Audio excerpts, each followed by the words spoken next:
glad you're here. I know Great that job. Dean, is Dean here? Great I know job. that Dean lays awake at night and worries who will replace Corey Sika, but I think he no longer needs to. Thank you, Roland. That was excellent. Really, really good. I'll just say that when I started working with Mary Durkin, I would not have had to put my reading glasses on. And Todd, I did not think of her as Fredo, but I appreciate the analogy. I have so many happy memories about working with Mary Durkin, and as I was thinking about them this morning, I thought most of them would actually surprise people. And then I thought there's like not a lot after 33 years at a company that should surprise people. But I'm gonna try. So I have assembled 10 things you should know, some of which might surprise you, about a colleague of yours who worked at the Times for 33 years. So number 10, Mary Durkin was my first real friend at the company, really, and is still my dear friend. And I don't just mean a work friend, speaking of Corey Sika, I mean the kind of friend that you choose to hang out with on the weekends because you want to. I mean the kind of friend who's gone out to dinner with my mother, who's become actual friends with my in-laws, who is their neighbor in Sag Harbor and they get together without me.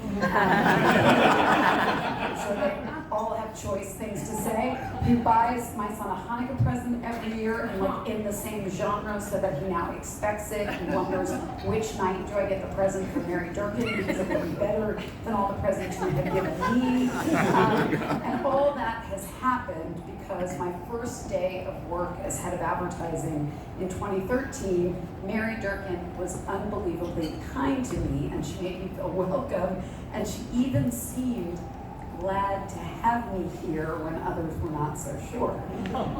Which brings me to number 9. Mary Durkin, this is a serious one, and I bet people don't know this. Mary Durkin was hands down the secret weapon of the great advertising reorganization of 2013 and 2014, which arguably was a precursor to a lot of other change at the company. And this was at a time when change was a big and scary idea. Mary, alongside a number of other people in this room, this is such a fun room, by the way, the party should go on many hours tonight. Mary led that faction, a group of people who've been here for a long time who said, yes, we have been here for 2 or 3 decades, but we not only want to be a part of the change, we can tell you how to do it, we can tell you what needs to be done, we can tell you what needs to make it happen. She was, for a number of years, my first phone call every morning on the way in, always late because I was late, and my last phone call at night most days before I left, sometimes after I left. And when they tried to move her away from sitting next to me because she should go to the finance floor, I told them where they could shove it because I couldn't do my job without her. And when Mark finally dragged me to another floor, I contemplated saying, can Mary come too? Because she didn't want to. Because she was, in fact, in finance, which brings me to number 8, submitted by current head of advertising, Seth Tomich, and I quote, what surprises me about Mary Durkin is that I never thought I could be besties with the person who signs off on and approves my expenses. I don't make it easy. Number 7, Mary Durkin has incredible range. In the span of an hour, I've seen her preside over the very tricky business of allotting Bon Jovi tickets to a fighting, hungry bunch of ad salespeople and their bosses, recall the incentive plan from 1992, and why, in fact, it was more accurate and superior to the current one, and guide the great Mark Thompson on what to say to the street about our ad business, always unpredictable. No, the word lumpy did not come from Mary, but the idea behind it did. Number 6, perhaps because she has great range, Mary is the only person in advertising to ever, in the 168-year-old history of the company, to be actually recruited to work in news. Not once, but twice. And the second time I had to interview with Dean McKay to tell him exactly where he could shove it. And I want to say that not only is she the only person who's been recruited from advertising and news, said to me she might be the only person who was actually liked in advertising by news. years. Number 5, surprising. Mary Durkin and I have a lot in common. We both love our dogs. Mary had a very special dog named Murphy. Murphy deserves a whole paragraph in his toast, who my son and much of the ad department was in love with. I have a dog today, a new dog, because my son loved Mary's dog so much and still talks about him to this day that I had to dissuade him from not naming our dog Murphy Durkin.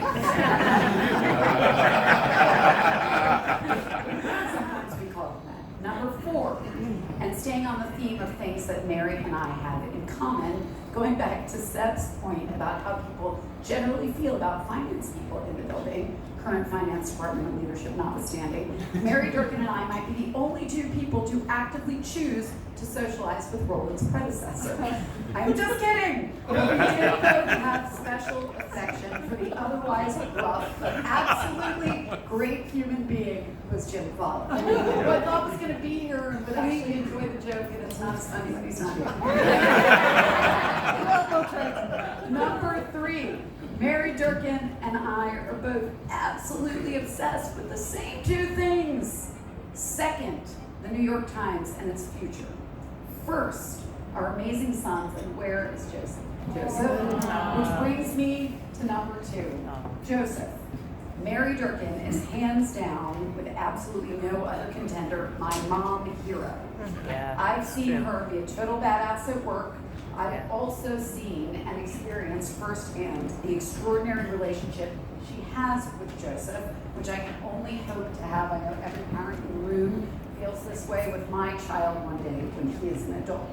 And that brings me to number 2, Joseph as an adult. Mary Durkin and her son, where's Marcy Kraft? She'll attest to this, would drive in August, at the end of August, to the house I rented every summer in the Hamptons for 5 years, at the end of the summer in August, to pick up all of my leftover alcohol and assure me that in short order they would drink it.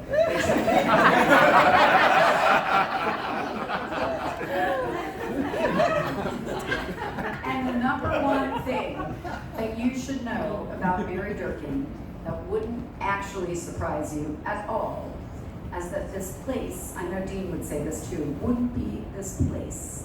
And much of the radical change to the business side over the last 6.5 years, Roland did the first 27, I got the last 6.5, wouldn't have happened without her, nor the many, many good things that happened in the 27 that preceded it.